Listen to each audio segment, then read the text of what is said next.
எல்லோருக்கும் ஸ்தோத்திரம். கர்த்தருடைய பரிசுத்த நாமம் மையப்படுவதாக. மறுபடியுமாக மற்றொரு வாரத்தின் புதன்கிழமையில நிகழ்கால சத்தியங்களை படிக்கும்படியாக தேவன் நமக்கு கொடுத்த பெரிதான கிருபைகளுக்காக தேவனுக்கு துதிகன மகிமை. நீங்கள் தொடர்ந்து அ வருவது பெரிய ஒரு உற்சாகத்தையும், அ ஆசுவாதத்தையும் கொடுக்கிறது. நிச்சயமாகவே இந்த செய்திகள் உங்கள் ஒவ்வொருவருக்கும் ஆசீர்வாதமாக இருக்கிறது என்பதை நான் கர்த்தருக்குள்ளாக நான் விசுவாசிக்கிறேன். நீங்க தொடர்ந்து வாருங்கள். கர்த்தராகிய இயேசு கிறிஸ்து அதிசீக்கிரம் வருவதனால, நம்ம ஆயத்தமாக வேண்டியது நம்முடைய பொறுப்பு. தேவன் நமக்கு பல வழிகளில் நம்மிடத்தில பேசிக் கொண்டிருக்கிறார். அவருடைய சத்தத்தை நம்ம ஒரு நாளும் நம்ம அசட்டை செய்யாதபடிக்கு நம்ம ஆயத்தப்படுவோம். இந்த நாள் கூக்குரல் பாகம் 20. கூக்குரல் பாகம் 20. சிலுவை சுமக்க ஆயத்தமா என்ற தலைப்பின் கீழாக நாம் படிக்க இருக்கிறோம். கண்களை மூடி ஜெபம் செய்வோம். கிருபையுள்ள நல்ல தகப்பனே, அடியனை மறைத்து நீங்க பேசுங்கப்பா. உம் சித்தப்படி எங்களை இந்த நாட்களில் நடத்தும்படியாக ஜெபிக்கிறோம். குமாரனாகிய இயேசு கிறிஸ்து வருகையிலே நாங்கள் எல்லோரும் கலந்து கொள்ளும்படியாக எங்களை ஆஸ்வதித்து இந்த பிரசங்க நேரத்தை உம்முடைய சமூகத்தில் கொடுக்கிறோம். ஆஸ்வதிங்க. மீட்பர் இயேசுவின் புண்ணிய நாமத்திலே கெஞ்சுகிறோம் ஜீவனுள்ள பரம்பிதாவே. ஆமென். ஆமென். என்னோடு உங்கள் கவனத்தை மார்க்கின் சுவிசேஷம் 8ஆம் அதிகாரம் 31ஆம் வசனத்திலே நாம் படிப்போம். மார்க்கின் சுவிசேஷம் 8ஆம் அதிகாரம் 31ஆம் வசனத்தை நாம் வாசிப்போம். பிரசங்கத்தின் தலைப்பு சிலுவை சுமக்க ஆயத்தமா என்று நாம் படித்துக் கொண்டிருக்கிறோம். வாசியுங்கள். அல்லாமலும் மனுஷகுமாரன் பல பாடுகள் பட்டு மூப்பராலும் பிரதான ஆசாரியராலும் வேதபாரகராலும் ஆகாதம் என்று தள்ளப்பட்டு கொல்லப்பட்டு 3 நாளைக்கு பின்பு உயிர் தேர்ந்திருக்க வேண்டியதா என்று அவர்களுக்கு போதிக்க தொடங்கினார். சீஷர்களுக்கு இயேசு கிறிஸ்துவானவர் போதிக்கிற போதனையை சற்று கவனித்து பாருங்கள். வெறும் நீங்கள் ஆஸ்வதமா இருப்பீங்க, நீங்க செழித்து ஓங்குவீங்க அப்படிலாம் சொல்லாம ஒரு காரியத்தை சீஷர்களுக்கு கற்பிக்கிறார். அல்லாமலும் மனுஷகுமாரன் பல பாடுகள் பட்டு யாராலெல்லாம் அவரு நிராகரிக்கப்படுவார், தள்ளப்படுவார்னா பாருங்க, கவனிச்சு பாருங்க. மூப்பர், இந்த வேதத்தை சொல்லித்தர தேவஜனங்கள் அவர்கள் என்ன பண்ணுவாங்களாமா, இயேசு கிறிஸ்துவை ஒதுக்கி தள்ளிடுவாங்களாம். மூப்பர், பிரதான ஆசாரியர், த ஹை பிரீஸ்ட்,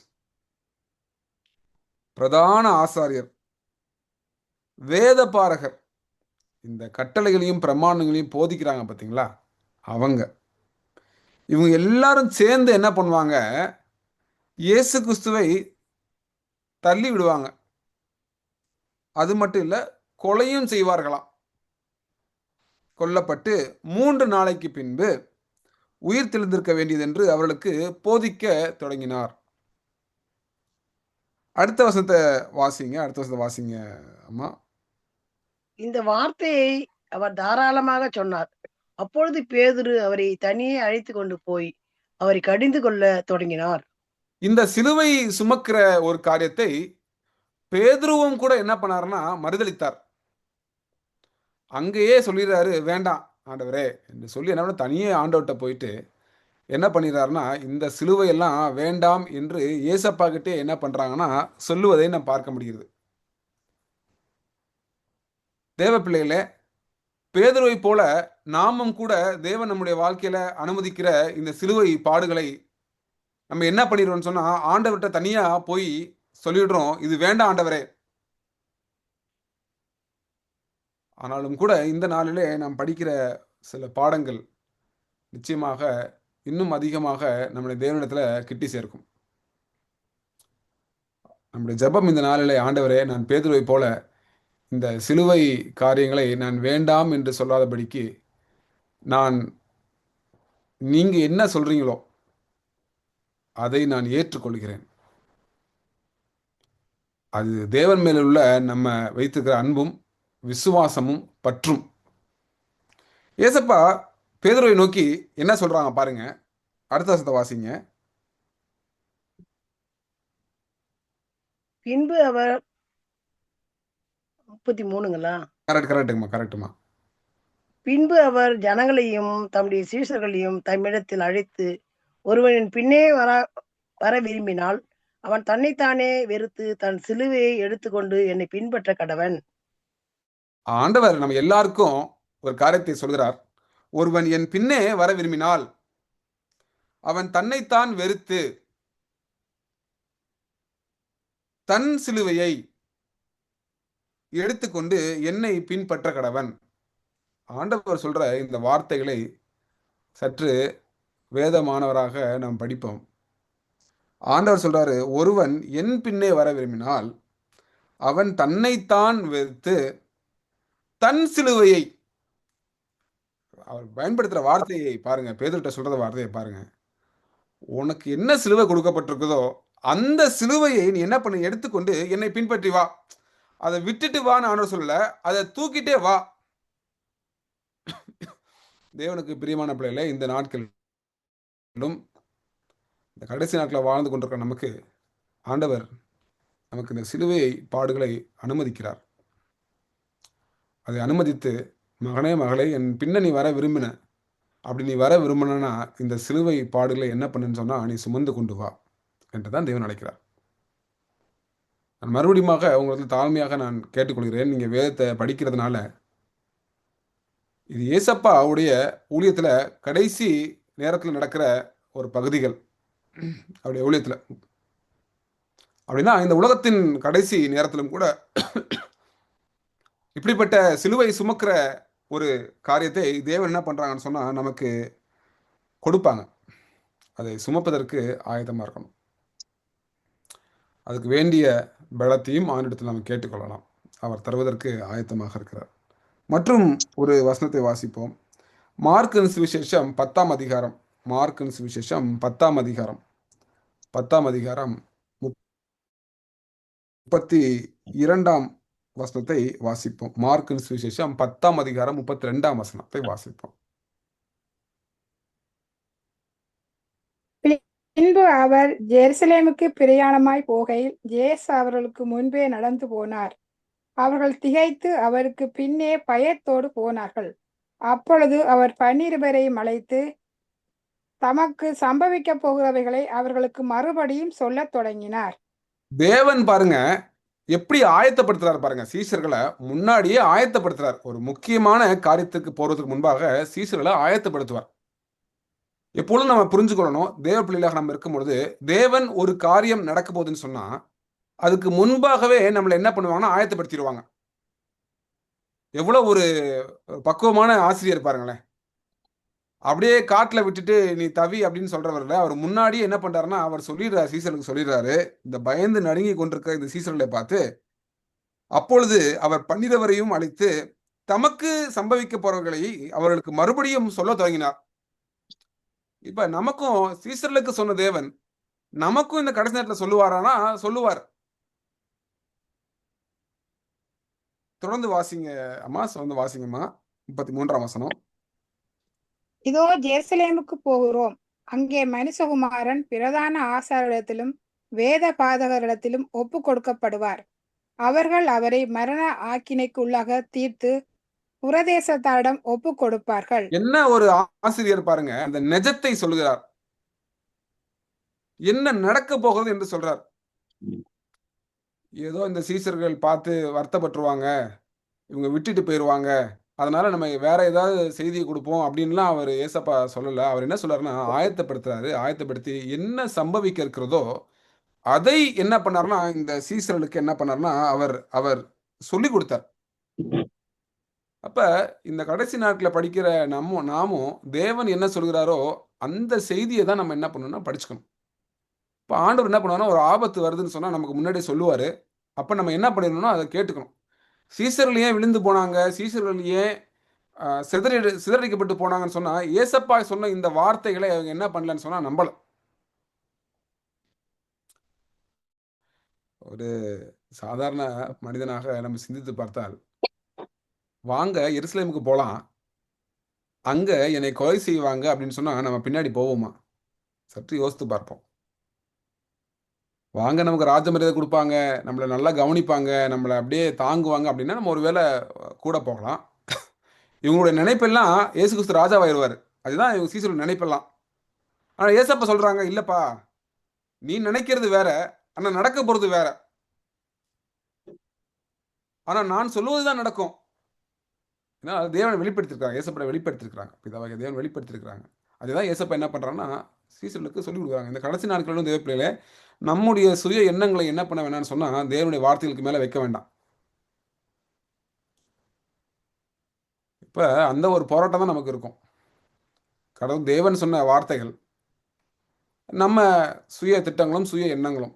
இந்த போராட்டத்தில் நாம் தீர்மானம் செய்ய வேண்டியது என்னன்னு சொன்னால் ஏசப்பா சொன்ன வார்த்தைகள். 34ஆம் வசனத்தை வாசிப்போம். அவர்கள் அவரை பரியாசம் பண்ணி அவரை வார்னால் அடித்து அவர் மேல் துப்பி அவரை கொலை செய்வார்கள். ஆகிலும் 3ஆம் நாளிலே அவர் உயிரோடு எழுந்திருப்பார் என்றார். நான் சொல்றத பாருங்க. ஏசப்பா அங்க இதில் வாரினால் அடிக்கப்படுவார், துப்புவாங்க, கொலை செய்வாங்க, இதெல்லாம் தேவன் சொல்றாங்க. இந்த சிலுவையை சுமக்கிறது இருக்கு தம்பி, இருக்கு சீசர்களே என்று சொன்ன தேவன் அப்படியே முடிச்சிடல. அவர் சொல்றாரு, பெரிய நம்பிக்கை இருக்குது, பெரிய நம்பிக்கை இருக்குது. இவ்விதமாய் மனுஷகுமாரன் பாடுபடுவார். ஆனால் அவர் என்ன பண்ணுவார்னு சொன்னா 3ஆம் நாளிலே அவர் உயிரோடு எழுந்திருப்பார். இந்த சிலுவையை சுமந்து கொண்டிருக்கிற தேவ பிள்ளைகளே, என்ன பாடுபட்டாலும் நமக்கு தேவனாகிய கர்த்தர் ஒரு பெரிய ஒரு வாக்குத்தத்தம் கொடுக்குறாரு, ஒரு நிச்சயம் இருக்கிறது. ஆனால் அவருடைய வார்த்தையை செவி கொடுத்து போகும்பொழுது ஆண்டவர் சொல்றாரு, இல்லப்பா என்னை கொலை செய்வாங்க, ஆனா அதை மட்டும் நீ பார்க்குற, அதுக்கு பின்னால நீ பாரு, 3 நாள் கழிச்சு நான் என்ன பண்ணேன்னு எழுந்திருப்பேன். தேவ பிள்ளைகளே, இந்த உலகம் நம்மளை இன்னும் அதிகமாக நெருக்கும். இன்னும் பஞ்சங்களும், இன்னும் உலக போராட்டங்களும், போர்களும், பட்டினிகளும், மரணங்களும் தான் இன்னும் அதிகமாக நம்ம கேட்க போகிறோம். ஆனால் ஆண்டவர் சொல்றாரு, இதை மட்டும் நீ பார்க்காத, இதுக்கு பின்னால் ஒன்று இருக்குது, அதை நீ பார். அதனால சிலுவை சுமக்க ஆயத்தமா என்ற பாடத்தில் அடுத்த ஒரு 1/4 மணி நேரம் நம்ம படிக்க போகிறோம். யாருடைய வாழ்க்கையில இருந்து சொன்னால் எலியாவுடைய வாழ்க்கையிலிருந்து. எலியா இப்படிப்பட்ட சிலுவையை சுமந்தாரா அப்படின்னா சுமந்தார். அதுலேருந்து ஒரு 5 சிலுவை பாடங்களை வேக வேகமாக நம்ம படிச்சுக்க போகிறோம். பாருங்க, ஒரு வசனத்தை வாசிங்க. மத்தேயு 17ஆம் அதிகாரம் 12ஆம் வசனம். மத்தேயு 17ஆம் அதிகாரம் 12ஆம் வசனம். மத்தேயின் சுவிசேஷம் 17ஆம் அதிகாரம் 12ஆம் வசனத்தை நாம் வாசிப்போம். ஆனாலும் எலியா வந்தாயிற்று என்று உங்களுக்கு சொல்லுகிறேன், அவனை அறியாமல் தங்கள் இஷ்டப்படி அவனுக்கு செய்தார்கள். இவ்விதமாய் மனுஷகுமாரனும் அவர்களால் பாடுபடுவார் என்றார். இந்த வசனத்தை நல்லா கவனிச்சு பாருங்க, நேரம் அதிகமாக எனக்கு இல்லை. இந்த எலியா, அதாவது யோவான் பற்றி சொல்கிறாங்க, ஏசப்பா சொல்கிறாங்க, எலியாவும் யாரை போல, அதாவது யோவான் ஸ்நானன் யாரை போல பாடுபட்டார்னா இயேசு கிறிஸ்துவை போல என்ன பண்ணார்னா பாடுபட்டாராம்.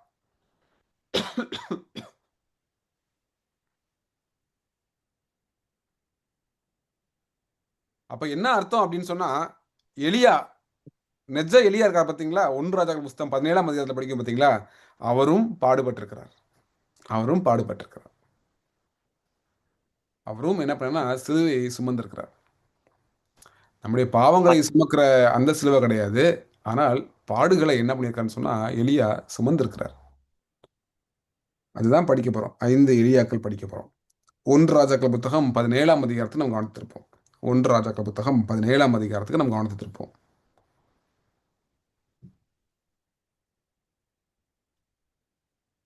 பதினேழாம் அதிகாரத்தில் 3ஆம் வசனம், முதல் சிலுவை, எலியா சுமந்த முதல் சிலுவை.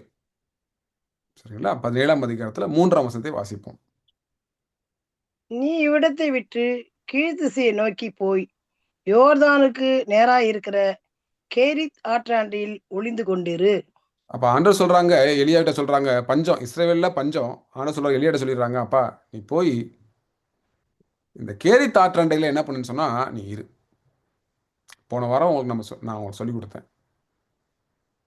அப்படி சொன்ன தேவன் 4ஆம் வசனத்துல என்ன சொல்றாங்க பாருங்க. 4ஆம் வசனத்துல என்ன சொல்றாங்க பாருங்க. அந்த ஆற்றின் தண்ணீரை குடிப்பாய், அங்கே உன்னை போஷிக்க காகங்களுக்கு கட்டளையிடுவேன் என்றார். ஆண்டவர் சொல்றது, நீ அங்க போ, அந்த ஆற்றுல தண்ணி இருக்கும், அந்த தண்ணியை நீ என்ன பண்ணு, நீ குடி. நான் என்ன பண்ணுவேன், காகத்தை கட்டளையிடுவேன் ஆண்டவர் சொல்றார். நல்ல கவனிங்க, ஆண்டவர் பயன்படுத்துற வார்த்தையில தான் நமக்கு பாடங்கள் இருக்குது. நீ முதல்ல நீ என்ன பண்ணு, நீ போகணும்.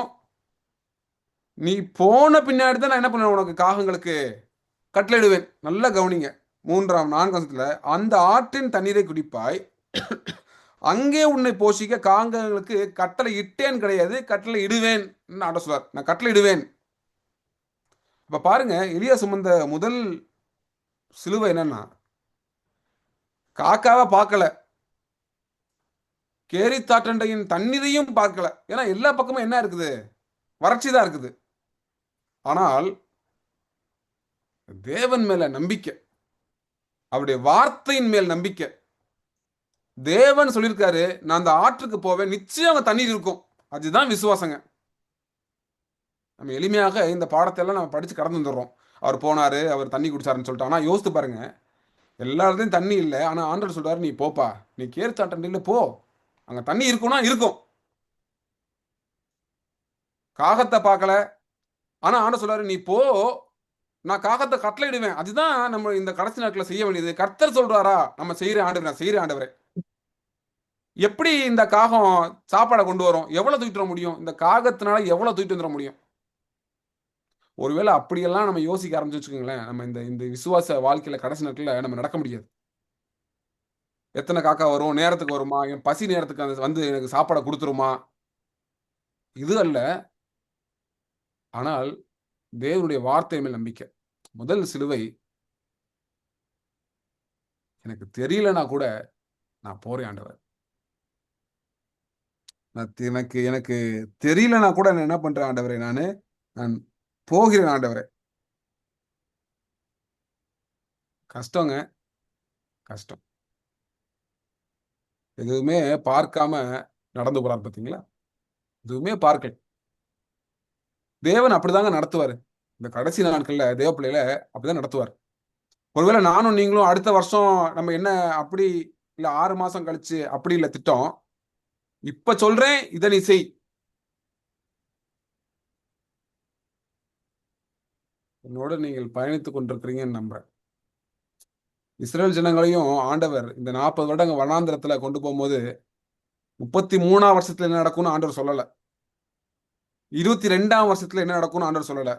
இல்ல முதல் வருஷம் கடைசியில் என்ன நடக்கும்னு ஆண்டவர் சொல்லல. ஆண்டவர் சொன்னது, நீங்க புறப்பட்டு போங்க, விசுவாசித்து புறப்பட்டு போகும். அவருடைய வார்த்தையின் மேல் நம்பிக்கை, அவர் நடத்துவார். அதுதான் இந்த நாட்கள்ல. அப்ப அவருடைய வார்த்தையை அதிகமா நம்ம படிக்கணும், நம்பணும், ஆயத்தப்படணும். முதல் சிலுவை, அவனுக்கு பாடுகள் இருந்தாலும் என்ன பண்ணாருன்னு சொன்னா, எலியா தொடர்ந்து அவன் நடந்தான். பாடுகள் மத்தியிலும் அவன் நடந்ததாக நம்ம பார்க்கிறோம்.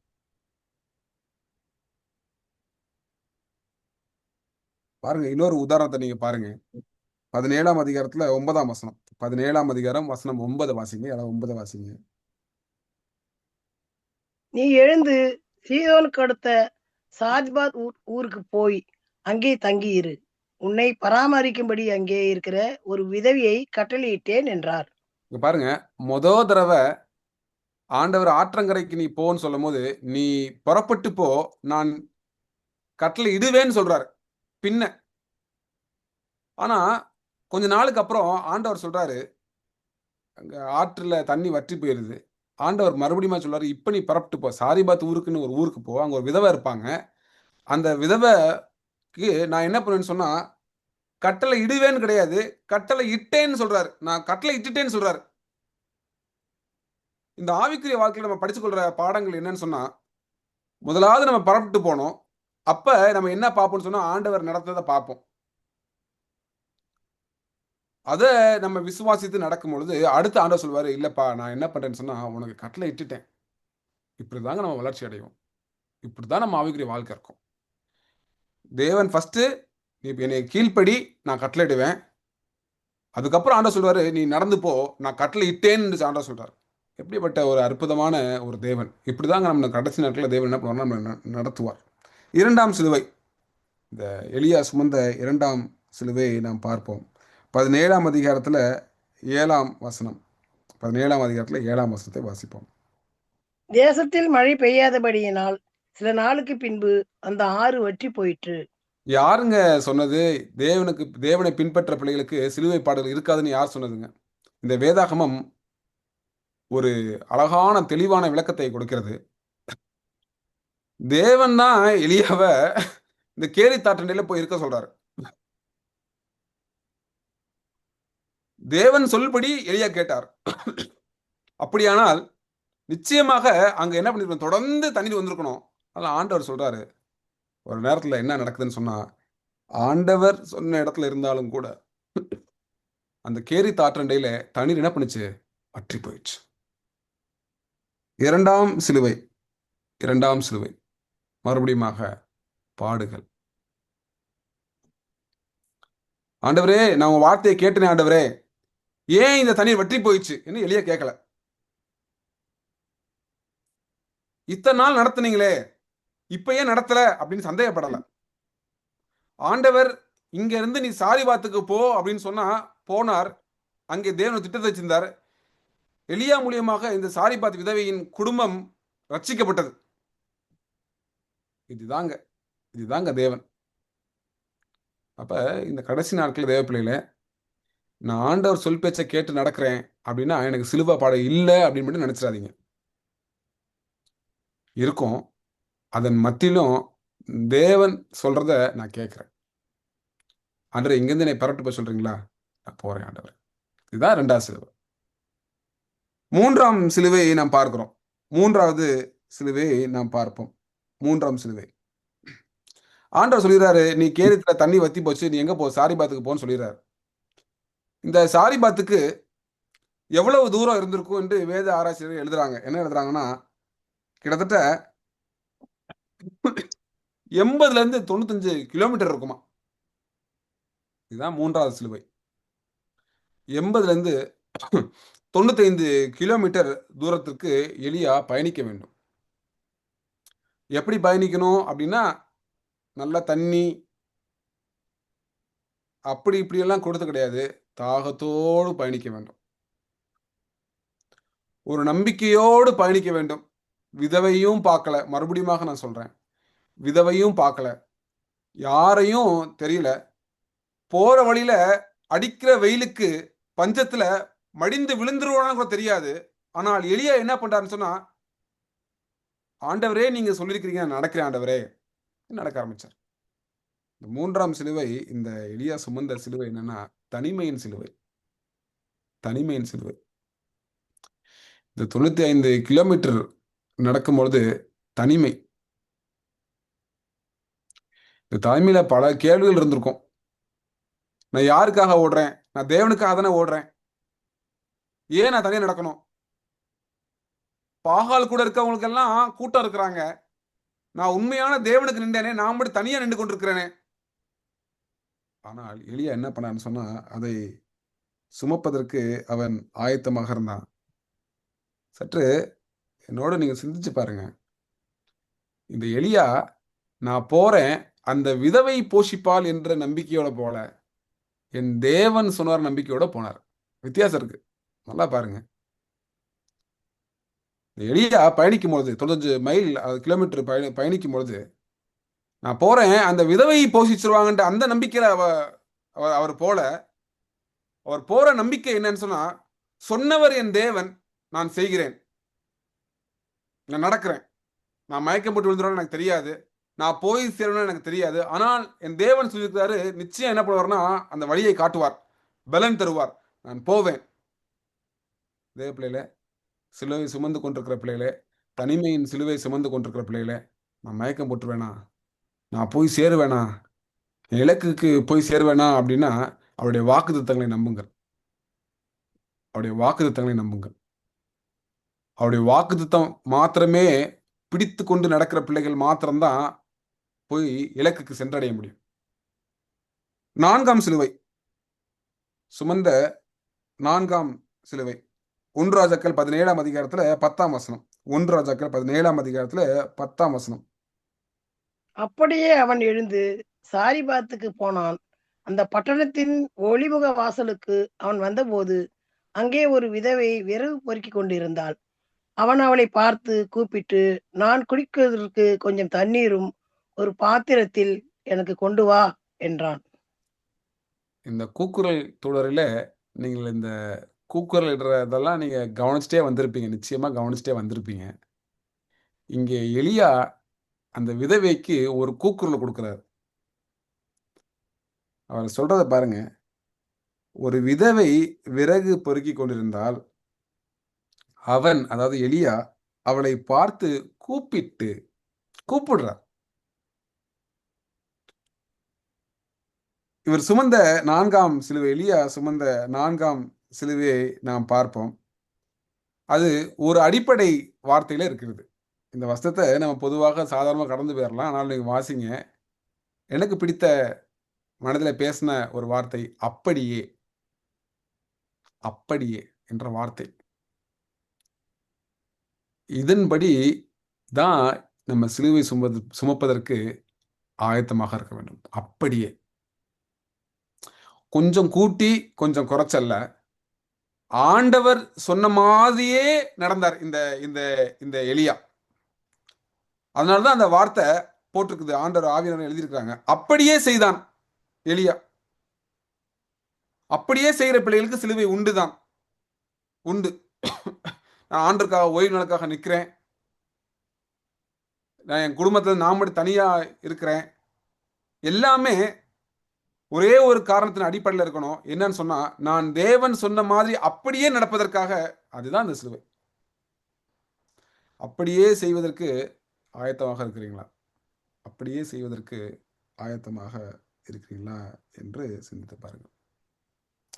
இதோட சேர்த்து இன்னொரு 5 நிமிடம் மாத்திரம் நான் எடுத்துடுறேன். 42, 47க்கு முடிச்சிடுறேன்.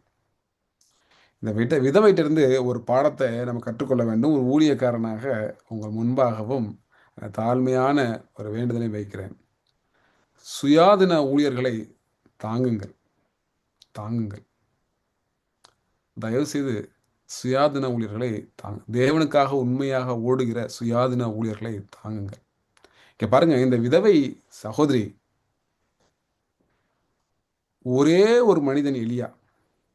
எலியாவை முன்ன பின்ன இந்த சகோதரி பார்த்தது கிடையாது. ஒருவேளை கேள்விப்பட்டிருக்கலாம், ஆனால் பார்த்தது கிடையாது. ஆனால் எலியா உண்மையான தீர்க்கதரிசி என்பதையும் புரிந்து கொண்டு அந்த மனுஷனுக்கு இருக்கிற எண்ணெயும் மாவில் ஒரு சின்ன ஒரு அப்பத்தை செஞ்சு கொண்டு வந்து கொடுக்குறார். இந்த பலனிழந்து காணப்படுகிற இந்த எலியாவிற்கு அந்த அப்பம் எவ்வளவு ஒரு ஆசீர்வாதமாக இருந்திருக்கும். சுயாதீன ஊழியர் எலியா. ஒருவேளை ஆண்டவர் உங்க மனசுல பேசுறாங்கன்னு சொன்னா செய்யுங்க.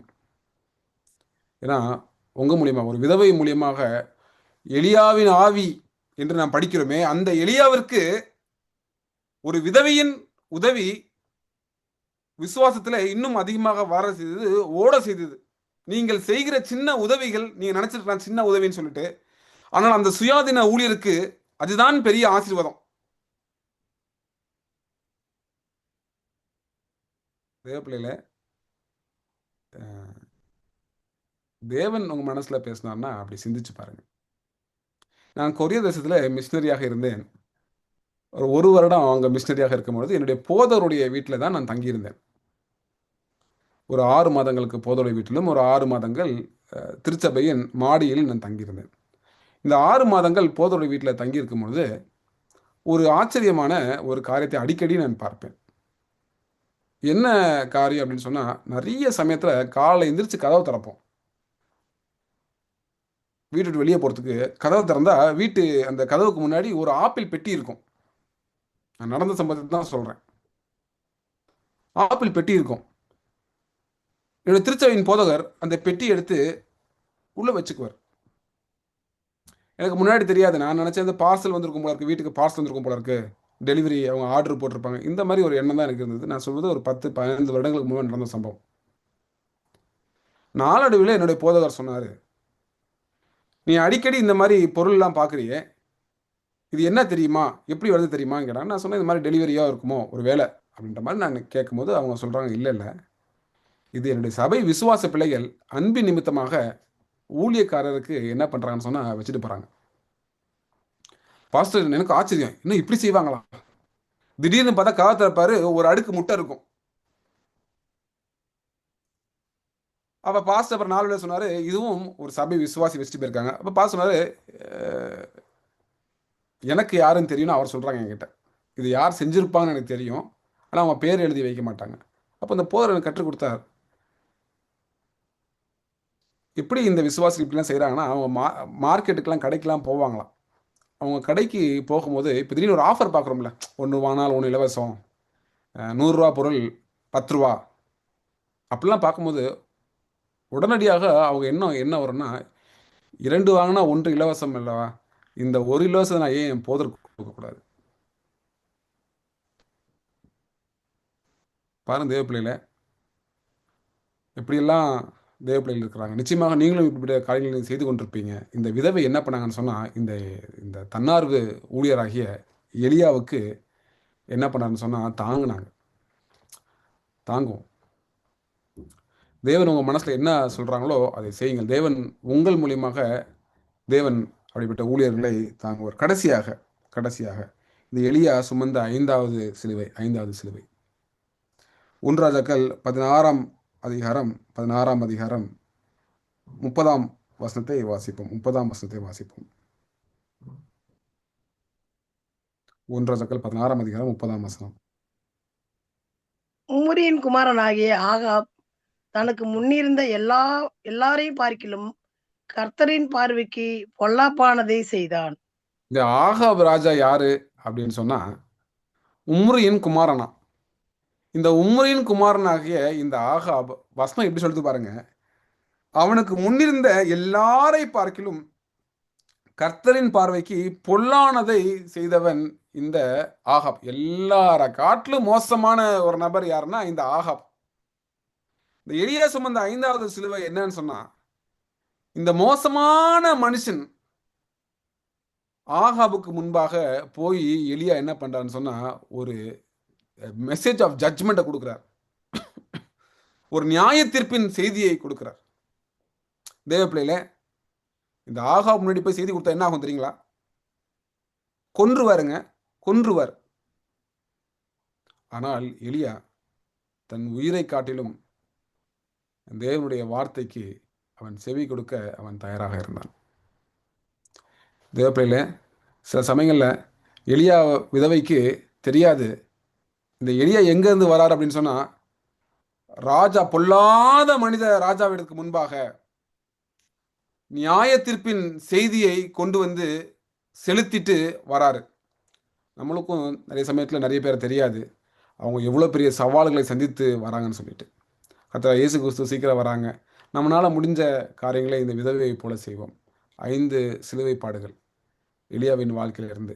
எப்படிப்பட்ட சிலுவையாக இருந்தாலும், ஆண்டவரே நாங்கள் பின்னே வரோம், உம்முடைய பாதையில் நடக்கிறோம் என்று சொல்லி நாம் நம்முடைய இதயத்தை அவருக்கு கொடுப்போம். கர்த்தர் நம்மளை ஆஸ்வதிப்பாராக. ஜெபிப்போம். கிருபை உள்ள நல்ல தகப்பனே, ஆண்டவரே, எலியாவின் வாழ்க்கையிலிருந்து 5 பாடங்களை படித்து கொண்டோம் சுவாமி. எங்கள் ஒவ்வொருடைய வாழ்க்கையிலும் ஆண்டவரே சிலுவை பாடுகள் இருக்குது. எலியாவை போல ஆண்டவரே, ஒருவேளை இந்த விதவைக்கு தெரியாது எலியா எவ்வளோ பாடுகள் சுமந்து வந்திருக்கார்.